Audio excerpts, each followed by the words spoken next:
Hello जी, अस्सलाम वालेकुम। मेरा नाम अयान है और आज इस वीडियो में मैं आपसे बात करूँगा कि आप अपना नया स्मार्टफ़ोन कैसे बाय करें, आपको किन-किन चीज़ों का ख़्याल रखना चाहिए और आप एक अच्छा स्मार्टफ़ोन किस तरह से बाय कर सकते हैं। तो इस वीडियो को स्टार्ट करते हैं।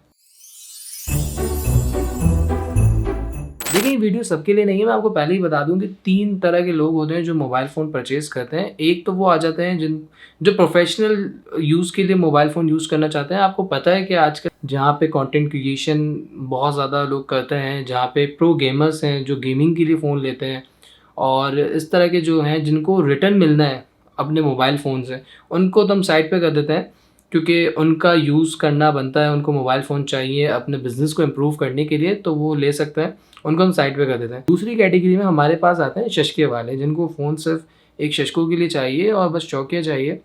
जिसके पास 13 है वो आईफ़ोन 14 लेगा, 15 लेगा, देन 16, 17, उन्हें एक ब्रांड के पीछे ही चलना है। एस सीरीज़ के जो लवर्स हैं उनको भी एस सीरीज़ में जो भी नया मोबाइल आएगा, जो भी नया वर्ज़न आएगा उसको वो चाहिए। लेकिन तीसरी कैटेगरी जो आती है ये वीडियो उनके लिए है, जिन्हें मोबाइल फ़ोन कोई स्पेसिफ़िक नीड के लिए चाहिए, रेगुलर यूज़ के लिए चाहिए, उनका कोई इतना मेन काम नहीं है।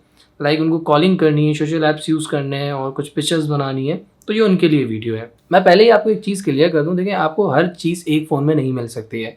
तो अगर आपको हर चीज़ एक फ़ोन में चाहिए तो वो एक फ्लैगशिप फ़ोन होता है जिसकी कॉस्ट ऑटोमेटिकली बहुत बढ़ जाती है। लेकिन फ्लैगशिप फ़ोन में भी सब चीज़ें नहीं होती है। अगर एक ही फ़ोन में सब चीज़ें होती तो कभी भी कोई नए मॉडल्स नहीं आते हैं।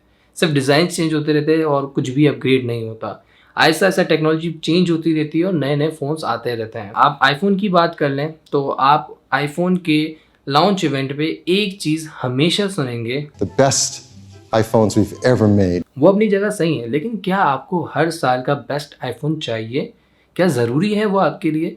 इस चीज़ को भी जानना ज़रूरी है। आप सबसे पहले तो अपनी एक चेकलिस्ट बना लें कि आपको एक फ़ोन के अंदर क्या-क्या चीज़ें चाहिए। आपको एक अच्छी बैटरी चाहिए, या आपको एक अच्छा कैमरा चाहिए, या आपको एक अच्छा प्रोसेसर वाला फ़ोन चाहिए जिसमें आप अच्छे गेम प्ले कर सकें, या आपकी नीड क्या है? जब आप इस चेकलिस्ट को रेडी कर लेंगे तो आपके लिए बहुत ईज़ी हो जाएगा अपना फ़ोन परचेज़ करना। सबसे पहले मैं बात करूँगा डिस्प्ले के बारे में। अगर आप गेम्स प्ले करते हैं, आपको वीडियोज़ देखनी है, तो आप कोशिश करते हैं आप 120 हर्ट्ज़ पे जाएँ और आप एक 120 हर्ट्ज़ वाला फ़ोन लें ताकि आप स्मूथली अपने गेम्स प्ले कर सकें। लेकिन आप इस चीज़ का भी ख़्याल रखें कि वो एक आईपीएस डिस्प्ले तो नहीं है, क्योंकि देखिए आईपीएस डिस्प्ले में अगर आपको 120 हर्ट्ज़ मिलता है और दूसरी तरफ उसी बजट में आपको 60 हर्ट्ज़ वाला एमोलेड डिस्प्ले मिलता है, मैं आपसे कहूँगा कि हमेशा आप 60 हर्ट्ज़ वाले एमोलेड डिस्प्ले की तरफ जाएँ। क्योंकि उसके जो कलर्स होते हैं, कंट्रास्ट होते हैं और उसकी जो बैटरी एफिशिएंसी होती है वो बहुत बेटर होती है, बहुत ज़्यादा। तो हमेशा आप एमोलेड डिस्प्ले की तरफ जाएँ। अगर आपको लगता है आप थोड़ा-सा अपना बजट इंक्रीज़ कर सकते हैं तो आप तब भी एमोलेड डिस्प्ले की तरफ ही जाएँ। दूसरी तरफ मैं आपसे बात करूँगा बैटरी के बारे में। आजकल बहुत ज़्यादा है फ़ास्ट चार्जिंग का। लेकिन जितने जल्दी आपका फ़ोन चार्ज होगा उतनी ही जल्दी उसकी बैटरी भी एम्प्टी हो जाएगी। मेरे पास एक फ़ास्ट चार्जिंग फ़ोन है, उसमें मुझे यही इश्यू आता है कि वो बैटरी तो 10 से 15 मिनट में चार्ज हो जाती है, लेकिन उतने ही जल्दी वो डिस्चार्ज भी हो जाती है। तो आप देखें इस चीज़ का ख़्याल रखिएगा, मार्केटिंग गिमिक्स बहुत ज़्यादा होते हैं, बहुत ज़्यादा। ब्रांड्स को अपने फ़ोन बेचने हैं तो वो आपको हमेशा इतना बटर पॉलिश करके अपना फ़ोन बताएँगी कि उससे ज़्यादा बेस्ट फ़ोन आज तक बना ही नहीं है। New look. Galaxy S22 Ultra breaks all the rules of what a smartphone can do. It's time to go beyond what a smartphone can do. तो आपको इन चीज़ों का लाज़मी ख़्याल रखना है। आप जब भी फ़ोन बाय कर रहे हैं, आप अपनी रिसर्च करें, अपने एनालिटिक्स करें, उसके बाद ही आप फ़ोन बाय करें।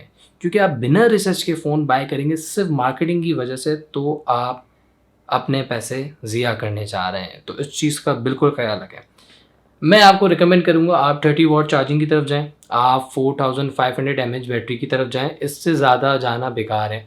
अगर आप इसलिए किसी हैवी बैटरी की तरफ जा रहे हैं कि इसमें 5000 एमएच बैटरी है या 6000 एमएच बैटरी है, तो इसमें मुझे बैटरी बैकअप भी ज़्यादा मिलेगा, तो हो सकता है कि आप गलत हो। क्योंकि अगर दूसरे कॉम्बिनेशंस उसके साथ सही नहीं है, उसका प्रोसेसर अच्छा नहीं है, तो आपकी बैटरी तो वैसे भी बहुत जल्दी ड्रेन होने वाली है। तो मैं आपको एक गुड टू गो कहूँगा 30 वॉट एंड 4500 एमएच बैटरी, और 4000 भी इनफ है, बहुत अच्छा है, आपका दिन आराम से निकल जाएगा। तीसरी तरफ हम आते हैं रैम की तरफ। आपको रैम कितनी नीड है? रैम के मामले में मैं आपको बताऊँगा कि देखिए जितनी ज़्यादा रैम होगी उतना आपके लिए बेस्ट है फ्यूचर के लिए। लेकिन आपको देखना है कि आपका काम कितनी रैम में हो सकता है। अगर आपका सिर्फ social media, callings and chatting का काम है और पिक्चर्स वगैरह का काम है, तो आप 4 GB की तरफ जाएं, लेकिन ये आपके लिए सिर्फ साल 1.5 साल ही चल सकता है, क्योंकि जिस तरह एप्लीकेशंस अपडेट होती रहती हैं, अपग्रेड होते रहते हैं, वर्जन्स आते रहते हैं, उतनी ज़्यादा में रैम की ज़रूरत पड़ती रहती है इन फ्यूचर। तो आप 6 GB की तरफ भी जा सकते हैं, और अगर आपका गेमिंग वगैरह का है तो आप 8 GB की तरफ जा सकते हैं। और जहाँ तक बात रही स्टोरेज की, तो आप मिनिमम 64 GB तो लें, और अगर आपका पिक्चर्स एंड वीडियोस का काम ज़्यादा है तो दैन 128 GB 256 GB जिसमें आप सूट करते हैं आप उसकी तरफ जाएं। फिर हमारे पास चौथे नंबर पे आता है कैमरा। कितने कैमरे वाला फ़ोन लें? 3 कैमरे हैं, 4 कैमरे हैं, 108 मेगापिक्सल्स हैं, 64 मेगापिक्सल्स हैं। देखिए, ज़रूरी नहीं है कि जितने ज़्यादा मेगापिक्सल्स हो उतना ही बेस्ट कैमरा रिजल्ट हो। एक तरफ 3 लाख रुपए वाले आईफोन में 12 मेगापिक्सल्स है और दूसरी तरफ एक 30,000 रुपये वाले मोबाइल में 64 मेगापिक्सल्स हैं। आपको पता है कि किसकी पिक्चर सबसे ज़्यादा बेस्ट होती है। तो ज़रूरी नहीं है कि जितने ज़्यादा मेगापिक्सल्स होंगी उतनी ही अच्छी इमेज आएगी। आप देखें कि उसका अपर्चर क्या है, उसका ISO क्या है, सारी चीज़ें चेक करें। हो सकता है कि 34 मेगापिक्सल वाला कैमरा ज़्यादा बेस्ट हो। तो आपको अपनी रिसर्च करनी पड़ेगी इसमें। आप रिव्यूज़ चेक करें, आप उसकी वीडियोज़ चेक करें, आप जो फ़ोन लेना चाह रहे हैं कि उसका कैमरा वाकई बेस्ट है, लो लाइट में किस तरह परफॉर्म कर रहा है। इन सारी चीज़ों को चेक करने के बाद आप वो फ़ोन परचेज़ करें। अब बात आती है प्रोसेसर की। देखिए, प्रोसेसर में क्या होता है कि आपको हमेशा क्वाड कोर, ऑक्टा कोर में फंसा दिया जाता है कि इस फ़ोन में ऑक्टा कोर है, इस फ़ोन में हेक्सा कोर है, और आप उसके पीछे भागने लग जाते हैं कि हाँ, ये नंबर ऑफ़ कोर्स ज़्यादा है तो बहुत अच्छा परफॉर्म करेगा। उसमें और भी चीज़ें मैटर करती हैं, लाइक उस कौन सी नैनोमीटर की टेक्नोलॉजी पे वो काम कर रहा है, कितना गीगाहर्ट्ज़ पे वो काम कर रहा है, तो ये चीज़ें भी मैटर करती है। अगर आपको प्रोसेसर के बारे में ज़्यादा नहीं पता है तो मैं ऑलरेडी इसके ऊपर एक वीडियो अपलोड कर चुका हूँ, आप वो देख सकते हैं।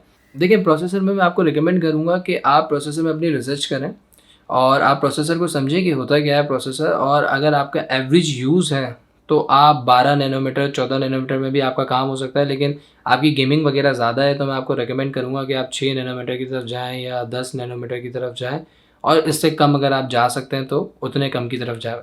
जितना कम नैनोमीटर होगा उतना ही अच्छा वो प्रोसेसर होगा, और कोशिश करें कि सारे कॉम्बिनेशंस को मिक्स करके, मैच करके अपना नया स्मार्टफ़ोन बाय करें। आपको ख़ास तौर पे इन चीज़ों का ख़्याल रखना है कि अगर आप लॉन्ग टर्म के लिए फ़ोन ले रहे हैं तो फ्यूचर में भी वो फ़ोन आपके काम में आए, उसकी रैम फ्यूचर में यूज़ कर सकें आप। क्योंकि अगर आप कम रैम वाला लेते हैं 2 GB 3 GB तो आप उसे अभी भी यूज़ नहीं कर सकते हैं, लेकिन 4 GB वाला रैम आपका 1 साल 1.5 साल निकाल देगा, क्योंकि जब तक जो अपडेट्स आएंगी उनको 6 GB रैम चाहिए होगी।